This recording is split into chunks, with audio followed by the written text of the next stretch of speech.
Welcome back, everybody, to episode 3 of Wholeheartedly with Kendall and Galey. We are so excited to be here. Thank you guys for giving us the space to do this. And we have a lot to talk about today because this is the relationship episode. Yes, the sordid relationship past of both Galey and I, which actually sounds like a true tragedy and epic, which in some ways it is. But I think we found our way to a nice, pleasant, happy, fulfilling place. But it was a journey. Quite the journey. So there's that word again. We can't get rid of that word. Journey. Journey. We just keep using it. But guys, this is the ghosts of boyfriends past. And we're going to be talking a little bit about some of the trials and tribulations we've been through and how we got ourselves out of them. In some cases, it took a little too long to do so, but lessons have been learned. And tea is going to be spilled. So let's first talk about something really happy, which is our current relationships, because we both have significant others. Kendall, can you talk through why his name is Shadowman on the pod? Yes. Okay. So listen, I have been kind of, I guess you could say, in the public eye for like 5 years. I was in a relationship previously and didn't understand that once you put things on social media, it becomes everyone else's business. So I made a promise to myself after that relationship ended, and it kind of made it 10 times harder to end that relationship because so many people knew so much about my personal and my public life. I was like, I'm going to be really thoughtful. When I find the right person, I'm going to really take my time in revealing them whenever it feels right. However, I screwed that up for myself very quickly for like 20 seconds. He and I were down in Soho on like a date day. It was gorgeous. It was like a cold winter day. We're like shopping in different places, just having the best time. And I was taking videos of us just so I had him on my phone. And I accidentally, because I'm an idiot, posted it directly to my story. No. Mm-hmm. Kendall. I know. Again, it was one of those, like, I loved it because I was like, I like to use this filter on Instagram because it makes all the blues really blue and it kind of looks like it's on a film camera. Anyway, so I was using that and I'm an idiot. And so I didn't hit the save button. I hit the post button thinking, I was like, oh, it's fine. It's on close friends. Well, I started getting text messages literally within like maybe 2 minutes of, oh my gosh, you are you with a guy? You post it. Kenny, take it down. You posted it. I was like, oh my gosh. So I'm freaking out, like having a panic attack on Spring Street, thinking, oh no, we're still early stages. He hadn't officially asked me to be his girlfriend yet, anything like that. And I am blaring this man's face onto the internet without his permission. So I immediately take it down, all of that. But then there were still a bunch of DMs. I think like, I hate to say it, I want to say like 15, 16,000 people saw it. And I hadn't posted in a while on stories. And so I was like, okay, what do I do? So I had a photo that I took of us of just our shadows. And I did a carousel post later that day of like going through Soho and all this stuff, trying to kind of hide it. But then I just put the photo of his and my shadow together at the very end of the carousel post, thinking, okay, I can acknowledge it, but then we're going to act like it didn't happen, right? It's not like a complete fever dream where people are going to ask more information. I'm giving them a little something, so they're not going to be mad at me. Well, that then in the comments people started calling him Shadowman because he has this really tall shadow because he's super tall. So anyway, lo and behold, time has gone on. I still have not revealed his face to the public. I still have not revealed who he is because I really love him and I want to protect him from the crazy world that is my world as long as possible. And he is now knighted as Shadowman, and we're going with it. Well, what I can tell you guys about Shadowman is that he adores Kendall for all of the right reasons, and they are so loving and sweet together. I am obsessed with just being in the presence of you two together because it's infectious and it makes me so happy for you, and you freaking deserve it because you have been through the ringer, especially over the last year or two that you've been single. Just hearing all your first date stories, it's been a roller coaster for me as your friend, feeling it for you. So you landed in a good spot, and I'm obsessed with Shadowman. So thank you to him. Thank you. It happens.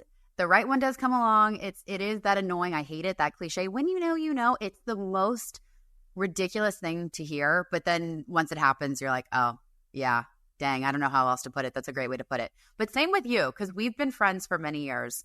And good Lord, you could write a book, an encyclopedia. Everything you've been through has brought you to this point. But wow, I mean, some of your past relationship experiences, not only are you a badass, but I think that's why, is that you can build a home, but you can also get through a lot of challenging things simultaneously and still be this like giving, loving human being. You should not be as giving and loving as you are given everything you've gone through. And it's one of my favorite things about you. So thank you for the love on Shadowman. And I feel like we both have lots of probably very interesting first date stories. But I want to hear about how you and Dale met, because I know it was pretty iconic, but I need a replay. So people know me as a DIYer, a do-it-yourselfer. I kind of call myself a DIMer, do it myself, but I'm also a DMer, and that's what happened with Dale. I slid into his DMs. I DIY'd that so hard. I was listening to a podcast during the pandemic, which was the first time I'd ever listened to a podcast. I'd never been a podcaster prior to like 2020. And I was walking the dogs, and it was a really old one from like 2016 or something on Girls Gotta Eat, and great podcast with Ashley and Raina. And they were interviewing this guy, Dale. And this was before he'd been on The Bachelorette and won it. And I don't watch that show, so I had no idea that he ended up getting engaged and being on a TV show.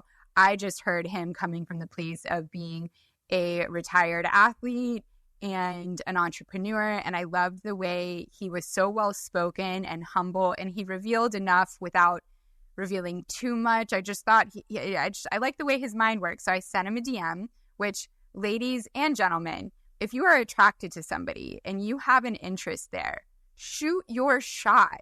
What's the worst thing? What's the worst thing that can happen? They say no. Okay, great. You're still in the exact same spot, right? And what's the best thing that can happen? You have an amazing relationship. So here we are 2 years later, and well, I guess, no, it wasn't 2020 then, because we've been dating 2 years. So it was like 2020, late 2021.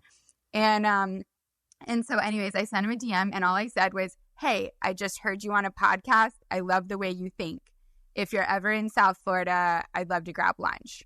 He responded literally within the hour and was like, yes, absolutely. And then a month later, he's like, I'll let you know next time I'm down there. A couple weeks later, I just filmed the pilot episode of our show, and I was exhausted. I could barely walk. And he shoots me a DM, and he's like, hey, I'm going to be in Miami. You want to grab dinner? And my body was saying no, but my mind was saying hell yes. And so I showed up, and he was like, after dinner, we had this amazing dinner, and afterwards he's like, you want to go for a walk? And I was like, no, I can't physically walk. Like, I need to sit down on this bench right here. So we just sat down on a bench and talked, and I took my shoes off because my body was hurting so bad from filming for 5 days without sleeping. But I just felt like I needed to go on this date. And the thing that I'll take away from that first date is that, and I haven't shared my dating history and my broken engagement with you guys yet. I will when I'm ready. It's really hard for me to talk through because I have to relive it. But I've been through hell, and part of what got me there was being secretive about the things I was struggling with. And so I was like, okay, if you do the same thing over and over, you can't expect a different result. And so in this relationship, even though it was date one, I spilled all my jelly beans, literally, on that date.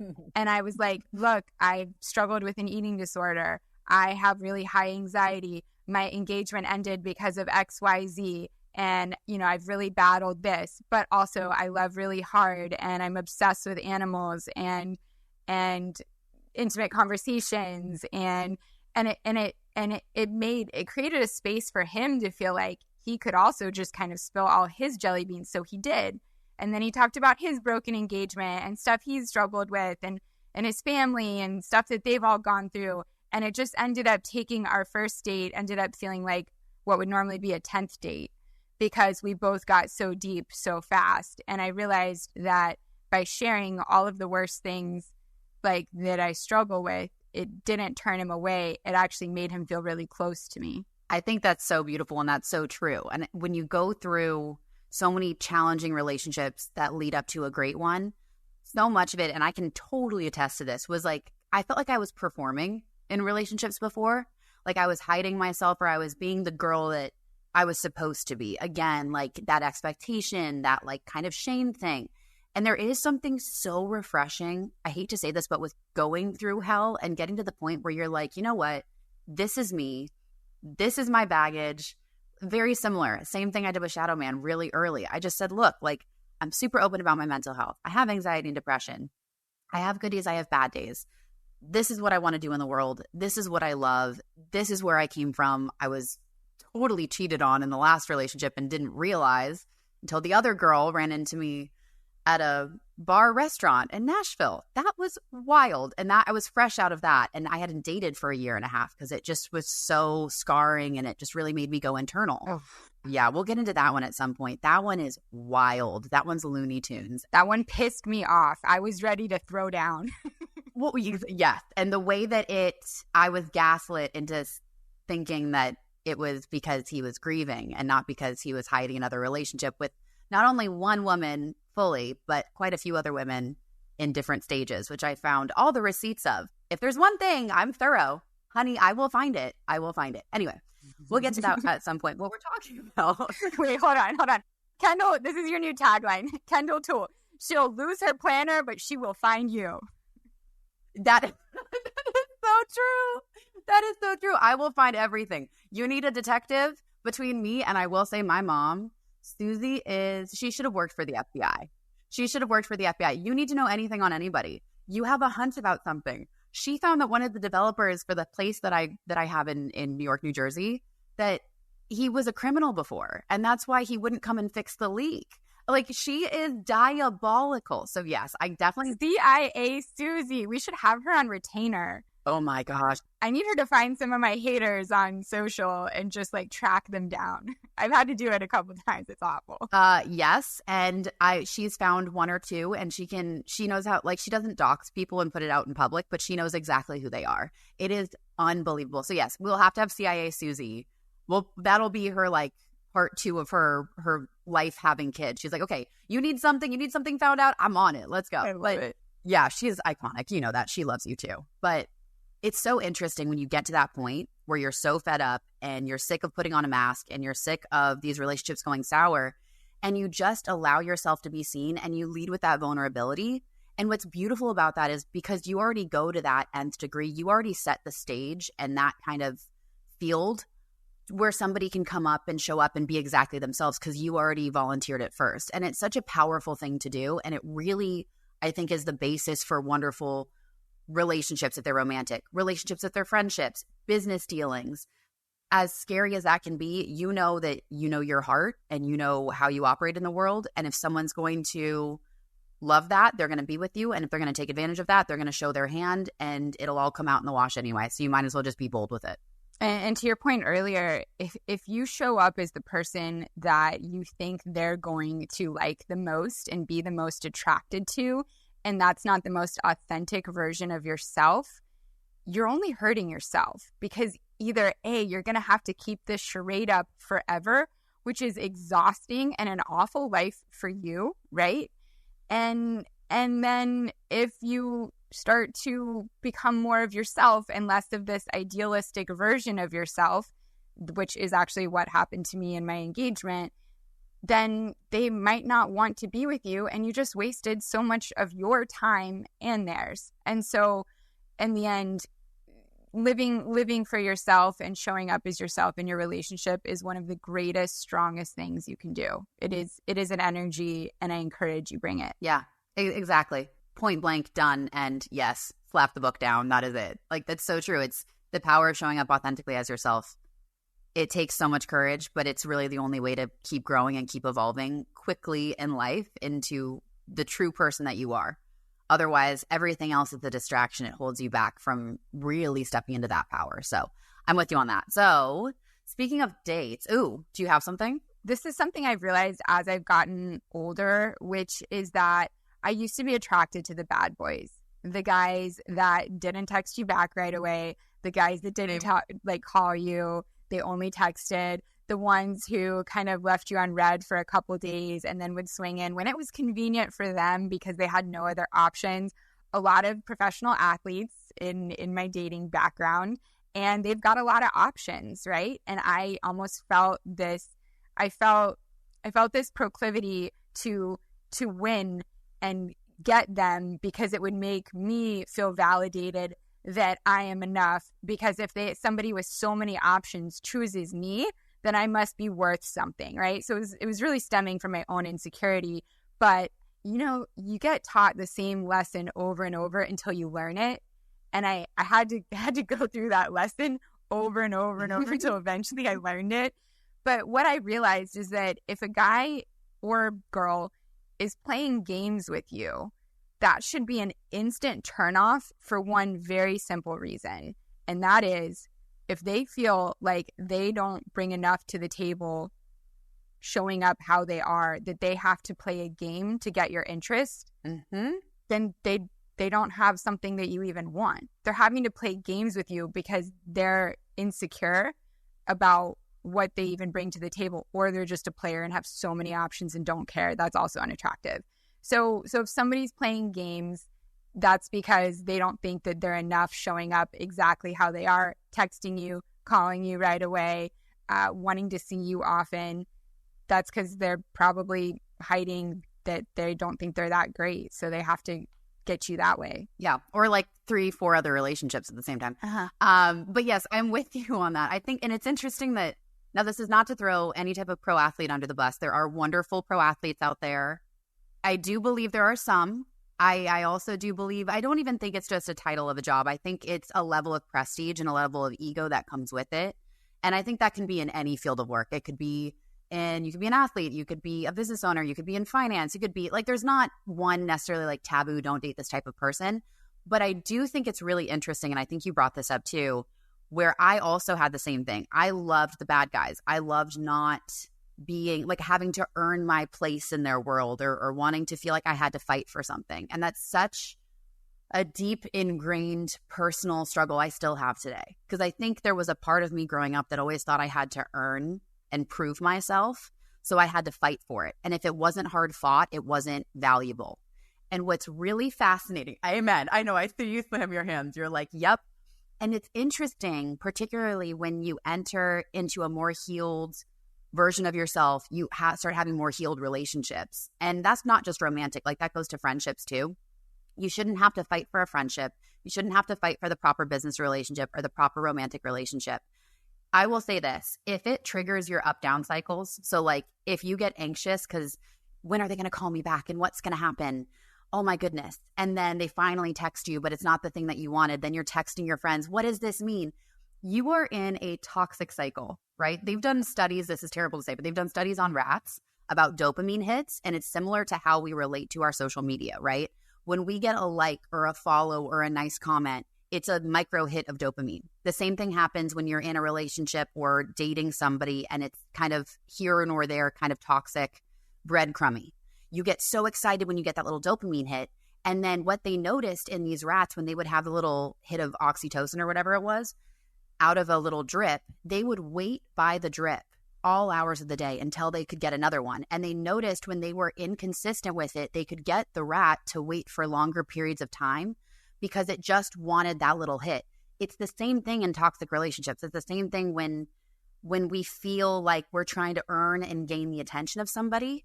We will sit and tolerate so much BS because we just want that little bit of validation. Whereas what's beautiful about a really lovely functional relationship, you're not on that up and down cycle. And it kind of takes a little bit of a mind shift and a little bit of a exhale to realize, oh, consistency isn't quote unquote boring. It's not that it's not exciting. It's actually feeling whole, feeling seen, relying on the fact you know someone's going to show up for you. You know someone really cares. But when you're coming out of being in a lot of very toxic relationships or trying to prove yourself in relationships, like I know I was previously, at first you don't always trust it, or you think, oh, is this exciting? Is this how it should be? And the truth is you're just coming down from like a toxic stress response that you've been on that merry-go-round of crazy dopamine hits here and there, rather than consistently being with somebody who fosters who you are and supports you and loves you and shows up. That is so true. And unfortunately, like rats, we are creatures of habit. So if we are habitually in relationships friendships, with our family members, in romantic relationships. If your relationships have that kind of up, down, hot, cold cycle, then when you get into a healthy, stable relationship, you might feel really bored and like it's not for you and they're not the one, because you're not used to getting that like dopamine rush because you just felt so low, and then it brought you back up high. I mean, I was in a 7-year relationship that was extremely toxic, and I mean the things that I put up with. I remember one night we were driving to dinner. He was a professional athlete, shocker. And he had a lot of groupies, and we were driving to dinner with his coach and his wife. I was, I think, 24, and we were going to dinner, and there were a bunch of people at the table, and we walked in and we sat down. Oh, by the way, on the drive to the dinner, he said, "Hey, I just want to make sure, like, don't try to be funny. Don't try to make jokes. You think that you're funny, but you're not. And it's really embarrassing to me. So just don't talk a lot, please. And like, definitely don't make any jokes." And I was like, okay.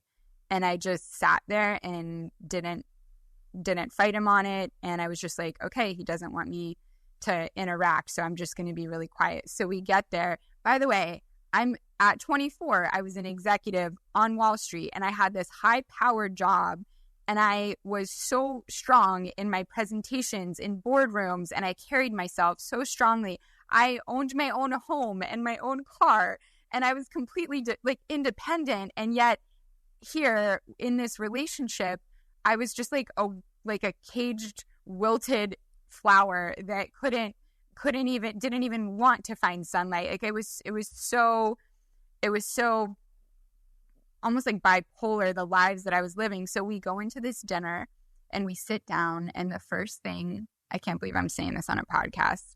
This is like a behind closed doors only story, but we sit down to dinner, and the first thing he says in front of the whole table, his coach, everybody, is, "Hey, when we were having sex this morning, the way the sunlight was coming in, I could see cellulite on the back of your legs." Daily. And I was 24, a Division I runner. Like, not only did I not have cellulite, but it would have been fine if I did, but he was just trying to find a way to humiliate me and make me feel uncomfortable, and like I couldn't have any power to talk or to defend myself. And I just excused myself to the bathroom and I cried. And we never talked about it. Like, I never said, how dare you say that? I never challenged him because I was scared of him. And when I say I was in that relationship for 7 years, those were 7 precious years that I gave to somebody who was abusing me. And that is one of 1,000 stories I could tell. But moral of this story is that I was in that cycle for so long of the high, low, because then the next day he would wake up and tell me how beautiful I was when we were alone, waking up in his bedroom. And then I felt a huge rush and excitement, right? And so when I got out of that, it was really hard for me to find a healthy relationship because I only knew the up, down. And also a big part of this too, guys, is if you talk poorly to yourself in your mind, it's very easy to let somebody else talk to you that way. So part of why I wasn't able to stand up for myself is because if he's talking to me the way I already talk to myself when I look in the mirror, if I looked at the back of my legs, I would probably say that, even if it wasn't there, just to try and motivate me to work harder, run more, be better, be prettier. And if I'm talking to myself that way, not only am I going to accept it from somebody else, but also I'm probably going to feel more comfortable, because it's almost more comfortable to hear what I'm used to than somebody who's giving me all these compliments, because that feels uncomfortable. I just have to say, first off, it took everything to not like yell into this microphone and scare everybody listening to this. The sheer boiling of my blood that anybody would ever do that to you, let alone young Galey, right? Like, when you are in your 20s, your brain is still not fully developed. You are still building those habits. You're building those self-esteem. moments. There's so many things that are happening, especially as a woman in your 20s, where you're navigating your place in the world and you're brilliant and you were working your butt off at this incredible but challenging environment, because being a woman in finance is not an easy thing at all. So you're getting it from all these different angles. It reminds me so much of like growing up in the film industry, where you're hearing the same thing. Like I remember years ago, it's not within a relationship, but I was talking to a manager who wanted, quote unquote, to rep me when I was like 15, 16. She told me I needed a nose job if I ever was going to work in Hollywood. And so to this day, I still have a weird thing about my nose, because I think it's so, I know, but it's so rooted, because we hear these things and our brain holds on to them and they become these narratives that we believe. And then you're totally right. When you're not talking to yourself in a way that's positive, it reinforces that negative rhetoric in your head. So why would you ever consider you could be worth more, right? Because you're getting confirmation bias from this person coming at you. And first off, I don't know who he is. Well, I actually do know who he is, but we'll keep that quiet between us, because that's what girlfriends do and we protect each other. But what an idiot, and what a sad, sad person. And I will tell you too, I think there's a lot of people out there, men, women, all of us, who have had somebody try to knock us down a peg and dim our light so that they believe that theirs can be brighter. And I will say this definitively, and I know this for certain, for a fact, I will go to my grave with this on this point.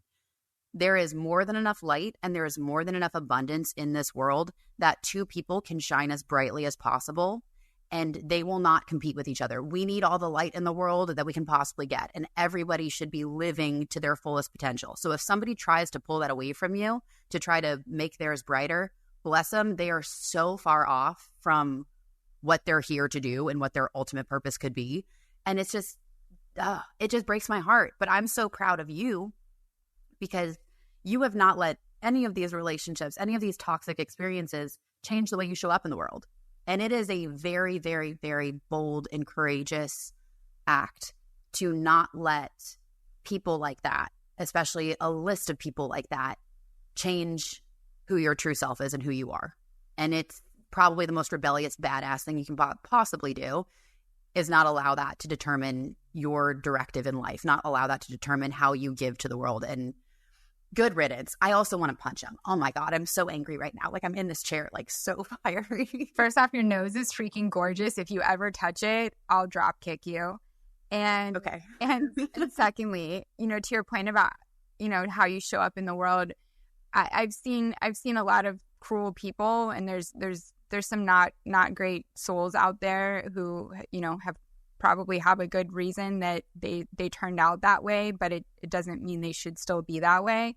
But what I've realized is that I don't want to wake up in a world where I'm cynical and I see the worst in everybody. I would rather live in my own little utopia where I try really hard to see the best in people and in situations. And I choose to believe that because it gives me a more peaceful headspace. And quite honestly, that's the world I want to live in. And if we're all creating our own realities anyways, right, with our thoughts all day, every day, right, your reality is how you see something and how you feel it. It doesn't necessarily mean that's how everybody else is going to see it or absorb it, but that's your reality. So if you have control over that, make it a more enjoyable one to live in. And I think it makes it easier to give grace to people who are unkind. And I think when you've been really, really low, it's easier to forgive people who aren't that kind because you know that maybe they're probably already talking to themselves that way too, It is. It's such a testament to the fact that how people treat others is a reflection of how they treat themselves internally. And I think that's why it's so important. You're totally hitting the nail on the head when it's about having empathy for people who are hateful or negative or whatnot. That was a huge thing in therapy that I had to learn. I remember I was talking to my therapist like 2 years ago because I was still so upset about that relationship I was in and the duality of everything and the level of the lies and all of it. And I was just so angry about it. And she said, you need to be able to forgive him. And I was like, what do you mean forgive him? Are you kidding? Like the 8 months of this getting dragged on and this other person that I found out about later. And she said, listen, that is a very broken, sad person who is they don't have the full capacity. Like they're like a bird with a broken wing. Would you be mad at a bird with a broken wing if they can't fly? I'd be like, no, I'd want to help the bird. And she goes, yes, and you can help the bird to a point, but also that bird has to have its own course of healing. And you weren't the one that broke the wing. It's not your responsibility to fix the wing, but you're not going to have an expectation for that bird to go and fly to the highest levels.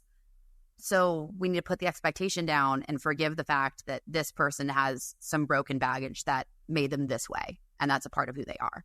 We'll talk about a full circle moment. So this individual, the 7-year relationship that just broke my heart, but also broke my confidence for so long. I reached back out to him a couple years ago, and we are genuinely friends now. And he ended up checking into rehab and was going through a lot of really difficult addictions with drugs that I wasn't aware of, just because I just didn't catch things like that. I think because I want to see the best in people. So I just even if I would see something, I'm like, that's not real. That's not really happening. And I created this perfect person out of an imperfect person, which isn't fair. But he basically went to rehab, and he is now going to school to become a therapist and wants to help people. Wow. And I mean, talk about a redemption story. Here is somebody that treated people awful, but it's because he was also killing himself with numbing and all the things he was doing because of something he experienced in his childhood, I think. And now he's trying to better himself to help other people. And I love him for that, and I respect him for that. And I just think it goes to show that even if somebody's not right for you or right at the time because of what they're going through, it doesn't mean that they're an awful person. It means that they're probably in an awful place. Yes. And being able to be a part of somebody's journey, again, that word. Okay, I hate that word. We have to find a different word. I just want to start thinking, don't stop, we're not leaving. See, right? Anyway, all like closing of every bar and bat mitzvah, if you've ever been to one, it's the best. But it's true. When you get to that point where you recognize all of us have been the villain in someone's story. I know I have. I know when I was going through all of the dark chapters of my mental health in college, I isolated. I was a prickly person. I wasn't the light that I would like to think I'm leading and putting into the world today. I wasn't at my full capacity. And sometimes we look back at relationships and we could go from the lens of this person wronged me and I'm the victim. I don't believe in that. I think every relationship is an opportunity to mirror the person you're dating. And that mirror reflects back to you what you need to work on in yourself or growth that you need, and vice versa. And the best case scenario, and maybe this is now being the age that I am and having dated as much as I have and lived life, you recognize that you become grateful for some of those past relationships because they were the reason that shifted you to where you are now. Like, I'm very grateful that I felt so played and hurt in that last relationship. And I hope that he has learned a lot from that past relationship as well and can enter into something much healthier and much kinder to another woman. But it gave me the isolation period to work on myself, to work on my self-confidence, my self-esteem, to focus on what I wanted to build in the world. And then out of the blue, I meet Shadowman. And it's the healthiest relationship I've ever been in my life. And it's so fulfilling. And I'm going to get emotional because it's like, I feel safe for like one of the first times in my life in a relationship. Oh my God, why am I crying? I'm crying. Dang it. It comes up out of the blue. I am just a fountain lately. But yeah, I think that's what's really incredible is you become grateful for all those triggering past relationships because they built you. Like, that was the house that built me. Like, the asylum we were raised in. Yes. And you know what? I'm thankful for the asylum because it brought me to this. So I think is that what we're going to name the episode? No, I just pictured you accepting like a Grammy or an Emmy. I mean, you can act, you can sing. You're going to be on stage and you're going to be like, I'd just like to thank the asylum. The asylum I was raised in. Also, thank you, Taylor Swift, for one of the greatest lyrics of all time. And thank you, CIA Susie, for protecting my ass all these years. Yup, a freaking man. Amen, amen, amen. I love a callback.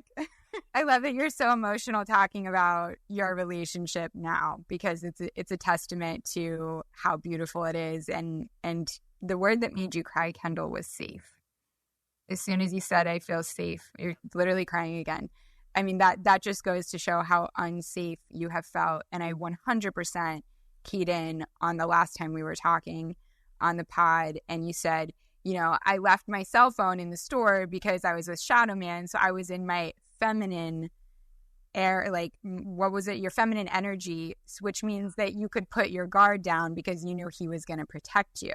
Like the way you describe being in your feminine energy when you're with him, I implore everybody to seek a relationship where they feel safe. Not so much because somebody's going to physically protect you, even though Shadowman is twice your height, so he could. I can pack a punch, though. We know that. Truth. But somebody who can protect your heart, right? Who can protect your value system and not have you go against your values because of something that they want or need. Somebody who protects and respects you. That is what feels safe. And that's where you can give your whole heart. Oh, the callback. Galey, you are just sinking them. Okay, Michael Jordan with the dunks, like, shoot. So now we're going to call it back to our Instagram, Wholeheartedly Pod. And we put out a question this last week, which was, give us your best first date questions. And I think it's so apropos because we are literally sitting here talking about our relationships, our experiences.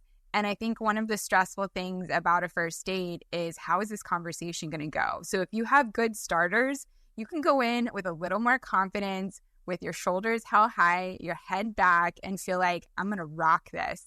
And also you can get some, essential information from your potential partner and see if you're even interested. So I have strategically hid these from Kendall so that I can ask her as if we're on a first date, and I want to hear what your response is. Wine me, dine me, Galey. Let's go. First off, I just want to say I love your nose. It is so cute. Now, for my first date question for you, if you were in the MLB, what would your walk-up song be? Okay, I'm going to put a caveat because I would never be in the MLB. I cannot throw or catch a ball to save my life or hit one. But I love a hype track, and there's probably two songs that come to mind. Oh, no. Okay, I got one exactly.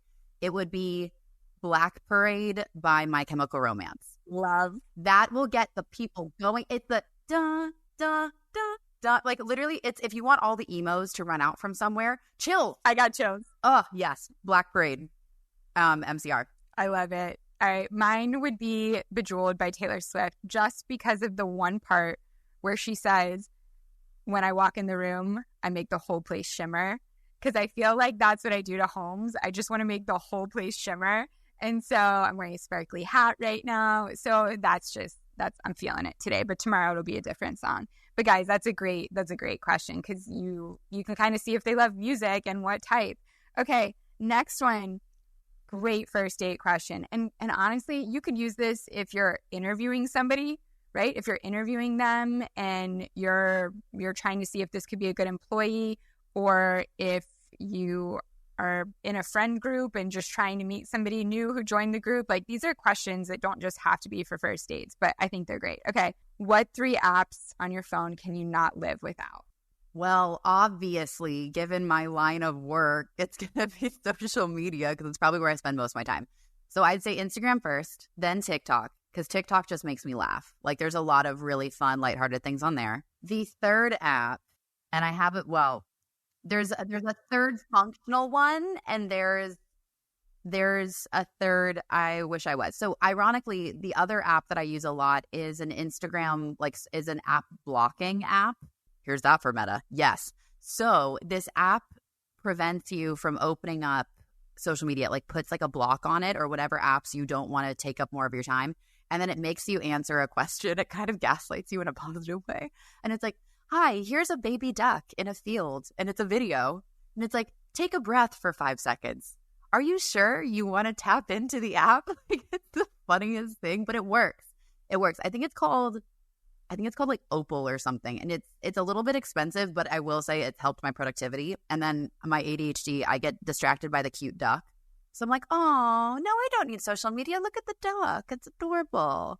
So anyway, so I use that one. But the other one that I think you'll probably know is my favorite. It needs to be Find My iPhone. Yes. Oh, God. Yes. That is the app you need, Kendall. And now it's going to be Find My iPhone, my planner, and all of my AirTags. Well, so actually, funny story on AirTags really fast. So I bought a bunch of AirTags because Shadowman is the most organized human being, which is, again, why I feel safe with him.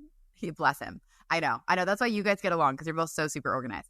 So he has AirTags for everything. And he's like, babe, you got to get the AirTag. It's going to change your life. He even got me a little AirTag keychain for my keys and one like an AirTag for like my wallet. So it looks like a credit card you put an AirTag in. But typical Kendall fashion, I bought the AirTags. And then I never set them up, and I left them where I left my planner in the carry-on that I was going to bring down here because I was going to set them up with him. But again, I forgot that in the planner. I've been without the planner for 3 freaking weeks. Like, we need to plan to find the planner. You're like, Kendall, planner now. Okay. Yeah. So those are my 3. What are yours? I do think, Instagram's got to be up there because you have so many creative things on there. And I know you save stuff. First, it's Splice because that's where I edit all my quick videos for stories and things. Next, it's Instagram. And third, I don't really go on TikTok a lot, even though I have a much bigger following there than Instagram. But I just go on there to post really because I'm not following anybody for my own mental health, so that I only get lost in my ADHD doom scrolling on Instagram. Because if I added TikTok in, I'd be a shell of a human after the end of the day. But the third one would probably be my Gmail app, just because I'm constantly living in email all day long. Have you shared with the people your incredible email skills? Have we discussed that with them? That I zero out. Last time, I had a couple of friends text me and they're like, after listening to the pod, I just deleted every single text message in my phone and I feel so free. And I'm like, fly eagle, you've been caged. Like, if for real, I zero out my emails also. Everything is zeroed out when I go to sleep, but it's because I'm obsessive compulsive, and it's the only way for my brain to be calm when I go to sleep at night. So yeah, my Gmail is zeroed out every night. That's incredible. I need to sit down with you, truly. I know we said this last time, but next time I'm in Florida, I want to sit down with you and be like, okay, because I have an attachment to, but what if I need it? But what if I forget this? And I know you have the backup. I know you have a way of tapping into everything. So when you delete Gmail, there's one of the little sidebars says all mail. So every junk, sent, deleted, everything saved in a folder, it all shows up in all mail. So I just click on that, I type in the keyword, and I can find it instantly. Oh. There's backups. So it's not really deleted. No, but when I look at my inbox, there's literally not a single line item when I go to bed at midnight. That's amazing. Okay, we got to do that. Yeah, it just we'll do it. Yeah, it's why you will always get a response from me. If you write me during the day, you will always get a response before midnight. That's kind of just like my Saturday, Sunday, Monday, doesn't matter. Like, that is my promise to you if you're in my life. You're incredible. I know. It's one of the, like, the superpowers you have. I'm like, all right. I need like a Galey productivity educational like seminar. I don't know if it's a superpower. It might be like a low-key trauma response, but it makes me feel like I'm in control. So, but aren't most functional things in the world just like trauma responses gone right? Facts. Okay, next first date question. I'm obsessed. I literally asked Dale this on our first date. What is your love language? All of them. No, I'm not going to say all of them. I will say I do think 2 really big ones are words of affirmation, because I think that helps me feel validated and seen, especially growing up in like the film industry and in the entertainment industry, where you audition, you like put all this time, effort, and energy in, and you have a little teenage developing brain. And then you walk out of the audition room and essentially you're ghosted unless you get called back. So you're always in a state of anxiety. It is the worst. I loved it. And I love film and TV. And I learned a lot from it. I learned a lot from not being successful in it. And I'm grateful for that. And thank goodness I was kept away from like the Nickelodeon and the Disney of the world, because I was present in proxy far away from what was really going on. And thank God, like 10 times over, I was not around during that time. Yeah. So I think words of affirmation are always very helpful for me. And then I think I'm a big physical touch person. I love to touch people. I mean, look at my hands. Like, if you want me to shut up, you have to tie my hands behind my back. I will be silent. Like, if I cannot move them and touch things, I can't talk. So I think physical touch is my other one. Like, I love to stroke people, and I don't know if that's weird. I love to stroke people. But yeah, physical touch. I think love languages are so essential, because what can end up happening is if your love language is physical touch and your partner's is gifts, and you're not aware of that, You could be touching your partner all day long, which is you just pouring love and affection into them. And they can be giving you gifts every night when they come home from work, but they're not touching you back. They're just giving you the gift. And they think that they're pouring love into you. And you guys could both sit in independent therapy sessions and say, I feel like my partner doesn't love me or they're not into me.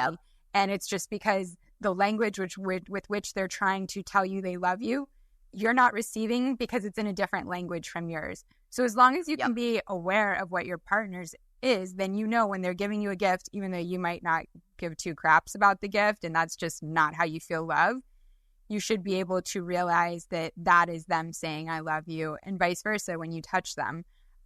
So what are yours? I really have just one, and it is words of affirmation. And it is why when I've been in relationships where people tear me down with words, I think that it hurts more than if you had physically touched me, which has also happened, but not nearly to the extent of the words. And so I hate it because I live and die by words. And it's so hard because my dad, who is the wisest person I will ever know in my lifetime, he has only ever given me one piece of dating advice. And I have never forgotten it to this day. And he said, Galey, don't listen to what boys tell you. Just watch how they act. It will tell you exactly how they feel about you. So true. So when I was in a relationship with a guy who was telling me, you are the most special girl in the world. You are amazing. You are beautiful. I admire you. But then he was cheating on me with my best friend. He was doing all sorts of awful things. I kept hanging on the words that he was telling me and believed that he loved me, but his actions were saying otherwise. And if I had just listened to his actions, I would have known exactly how he felt about me. So I really encourage people to think about that when they're trying to figure out how someone feels. And by the way, if you've been on 5 to 10 dates or been hanging out with somebody for a few weeks and you don't know how they feel about you, get out. You know. Yep. The ambivalence or gray area in that front. No. And it's so true. And it's not just in terms of like, like a hetero, like male, female, the male's pursuing the female, if we're going that, right? I will say in any relationship, if someone is not clear with their interest and persistence in wanting to get to know you more and spend time with you, it's just, we don't need to date just to date. Like, don't just fill your time with somebody that you feel lukewarm about. No. It's either a hell yes or it's a no thank you. We're good. There's going to be something greater. It's much better to spend that time pouring back into yourself, into your girlfriends and your friends and your hobbies. And I don't know, pick up golf like I did. It was actually a really great way through it. Felt really awkward for a while. Now I kind of really enjoy it and I love it. But there's so much better ways to spend your time than being with someone who feels ambivalent about you. Because it's true. Like if you spend time around people who aren't sure of you, you become unsure of yourself. Like you really have to be discerning with where you place your energy and who you put your energy around, because it's limited and it's a gift, and you don't get all the time on the planet. You don't get all the energy on the planet. So if someone gets to have you around, they damn well better appreciate and be excited about spending time in your aura. And if not, no, thank you. Goodbye. Carry on. Ciao, ciao. You have to appreciate the fact that we are all right now alive, breathing oxygen on a little rock floating around a massive universe in a galaxy far beyond what any of our minds can actually comprehend. Like the fact that you are alive right now, breathing, sitting, listening to a podcast is an actual miracle. It is a miracle that you are alive right now. So if somebody is wasting your miracle time, bye. Yeet them out of there, guys. Like they do not deserve it. Speaking of, you just mentioned, and it triggered, bad trigger, triggered a really awful first date I had. You mentioned if somebody is on a date with you and they're not asking questions about you and they're just talking about themselves. Granted, if it's a first date, they could be nervous and so they're just diarrheaing at the mouth, just trying to impress you, which maybe is good because it means they want to impress you because they like you. And they're just not very self-aware, which maybe it's because they're younger or inexperienced. But one of my former clients at my firm set me up with one of his clients. And I went on this first date. This was after the really bad 7-year relationship ended. And he started dating a famous person, and it was all over the tabloids. And I was seeing things about their amazing sex life when I was checking out at Publix. And it was just like, I was just in such a low place. I'd take any low hanging fruit. And so one came my way and I took it. And we went to Yahtzee. We went to Capitol Grill at the mall, and I'm sitting in there with this guy. He's a doctor. And, you know, my whole family, all my 3 siblings are doctors. My dad, like, very medical family. So I was already interested, right? Because I liked what he did for work. So we're sitting there, and he proceeds to talk about himself for the first 30 minutes, just tells me story after story after story about his car and how nice his Acura is and how he has a house on the Intercoastal that he owns. And he just didn't ask me a single question about myself. And then in the middle of chewing a huge wad of steak, he looks at me, and I cannot make this up. He goes, hold on, I'll be right back. I got to pinch one off. No. And excuses himself to the Russian. I literally sat there looking around. Am I on candid camera right now? Is this one of those things where if I stay through dessert, I'll get $500? And I really started thinking, like, how much are they going to pay me? Because the stories he was telling about women, and he called them broads. And by the way, you know, in hindsight, I wish I would have had the confidence and self-awareness to just get up and walk out. But this was a client's client, and I wanted the client to stay happy with me. So now I realize never do that again, because it puts me in an awkward situation. And then the only question the entire meal that he asked was, what kind of car do you drive? Which is so superficial, so ridiculous. And I told him I drive a PT Cruiser with wood paneling. I just tried to think of the least sexy car I could. So I said PT Cruiser with wood paneling. And he was like, really? And I was like, mm-hmm. And he was like, well, my Acura MDX, and he just keeps talking. So after the date, we walk out, and I say, you know, I don't even want him to see me get into my car, because he'd know that I was lying, and I just needed him to disappear. So I was like, hey, I got to make a phone call. Like, have a good night. He leaves, and I'm sitting on the phone with my parents, and I'm walking them through this awful date for 10 minutes. They're all dying hysterically. And then 10 minutes have gone by since the not so gentle gentleman left. And I go to walk it was at the mall. So I walk around into the mall parking lot, and I hit open. I have a Range Rover, and the lights go on. And as soon as the lights go on, an Acura MDX slowly drives by, and he hangs his head out the window, and he goes, I know what car you drive. And like, he was literally waiting for me in the parking lot, which was also really creepy. So moral of this story, guys, is that bad first dates happen. I learned to just never take a referral from a client for a date. And I also learned that just because it's bad doesn't mean you're getting $500 for being on candid camera. So feel free to get up and walk out. Yes. In fact, I've always done this with my girlfriends. It's one of my favorite things. First off, whenever you're going to go on a date with somebody, I hate to say this, but we live in the 21st century and people are crazy. So number one, you have to have your squad, right? It's like the team of Avengers. Everybody shares location data. Okay. You let them know this is when he's, I'm supposed to meet him here. We're going to go here. I should be there for this long. And then we might go, maybe we're going to a movie or something like that, whatever. Or dinner here or drinks here, whatever.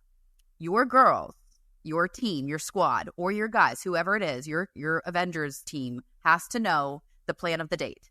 And locations are shared immediately, number one. Number two, someone, usually the leader of said squad, for me, it's one of my best girlfriends, Asia, who literally will just check my location at random just to see where I'm at and make sure I'm good. And then she'll text my mom if I haven't texted my mom back and she's good. I'm like, why do I have 6 people who are tracking me at all times, which is great. But Asia would always like call me or text me during the date. And if I picked it up, that was a sign that was like, hey, I was like, oh, hold on, it's work. And I'd pretend it'd be work and I'd pick it up and I'm like, girl, this is so bad. And she's like, okay, I'll swing by. Or do you need me to make up a story? Like, here's the story. Your neighbor called. There's a leak in the roof. Not necessarily a false story. Could be very realistic. blah, blah, blah, right? Or if I would set it to voicemail, she'd be like, okay, it's a good date. She's good. So you have to have like some extra support. Like this is a team sport. And we all know this too, especially like when you're first talking to somebody. Sorry, gentlemen, but us ladies, you're not just talking to her, you're talking to her and her 5 closest friends. So everybody's already vetting you. It's just we have to work in teams. It's scary out there and we're going to have each other's backs. So that's just the way we're going to do it. But yes, I definitely say that. So now that we're nearing the end of the pod, I think that the song, correct me if I'm wrong here, but I think the song we should use as the title for this episode is First Date by Blink-182. Yes. Also, as such a mega Blink fan, absolutely. Yes. First Date is it. First Date is it. I'm obsessed with Blink-182, and the fact that you went with like the Black Parade earlier, I just feel like it's in that same like energy. So First Date it is, and we're gonna close with what we're working on this week. Do you want to start? Sure. What I am working on, to be honest, it's been almost a month since quitting my job. And I'm getting to that point where I want to do everything that I'm building. I want it all to happen tomorrow. And transitioning takes time, and these things take time to build. And I've been a little rough to myself and my own brain that things aren't happening at the clip that I would love them to just magically appear. So I'm going to give myself more grace this week and not put so much pressure to make what I'm building next happen sooner than when it's supposed to be. So I'm giving myself grace this week. That is so honest and raw. And I think especially on social media, it'd be so easy to watch you just in these amazing clips of you at speaking engagements and your outfits going out to dinner and your trip to Naples and all of these things, and just think like she's got it all together and she's so happy. So for you to say that like, yeah, I'm frustrated with myself and I'm hard on myself right now, I think that's kind of shocking to people that don't talk to you behind closed doors. So I love that you're so honest and real and that you share that. And I think we should look at everybody's social media and just not assume that it is as it appears. And it's interesting that you said that, because that kind of falls in line with mine. So really, yeah. So what I'm working on is I heard this somewhere, probably on an Instagram reel, and I apologize, I don't know exactly who it came from, because I didn't write it down. I didn't realize how much it was going to impact me. But hours later, I was still thinking about it. And you can never go back and find an old reel that you saw on Explore page. So I apologize if you said this. But it's somebody was talking about they were training for the Olympics, and their coach said, you got to think about the rule of thirds. And it is that whenever you are working really hard towards a goal or a dream, a third of the time you're going to feel really, really good. A third of the time, you're going to feel okay. And a third of the time, you're going to feel really crappy. And if you're feeling too good more than a third of the time, then you're probably not pushing yourself hard enough, or your goal isn't big enough. If you're feeling okay, then maybe you don't want it enough. So find something that you're more passionate about so you can get a little bit more of that good. And if you're feeling crappy all the time, then maybe you should sit back and reassess. Maybe it's a different approach, or maybe you change up the dream. But moral of that story is that you're not going to feel great all of the time. In fact, when you're in the chasing mode, building mode, you're probably only going to feel great a third. And so what you're going through right now, Kendall, where like you just don't feel great every day and you want it to go more, that's also because your dream is really big. And I know some things have happened, like the pod, where you guys have been amazing with your feedback, and we get those little dopamine hits and we do feel great, and things feel good. But that's part of the process, guys. So when it's a crappy day, just say, hey, I'm taking up that 1/3 that's crappy right now.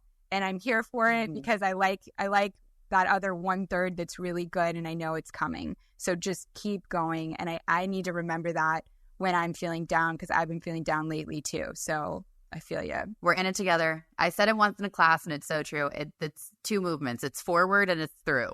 And if you just keep forward and you keep walking through, you get to where you need to get, and nothing will stop that. It's just the little wins every step of the day. And I'm with you. I got you. I got your back. We're in this together. No one's shitting in your cereal. No, because I don't eat cereal. I know, it was so funny about that. It's so true. I'm not a big cereal girl. I never have been. I love it. So guys, thank you so much again for letting us be here, letting us share this space with you, because like I said, it's a miracle that you're here, and it's a miracle for us that you're listening to this 3 times now. So smash that like button, every comment. It helps us so much. And you can follow us on Wholeheartedly Pod. Kendall is at Kendall Tool, and I'm at Galey Alex. And we thank you with our whole hearts. We love you guys. We'll see you next week. Every Wednesday, we will drop a new podcast for you, and keeping this forward and through fight together. Amen. Bye, guys. Bye.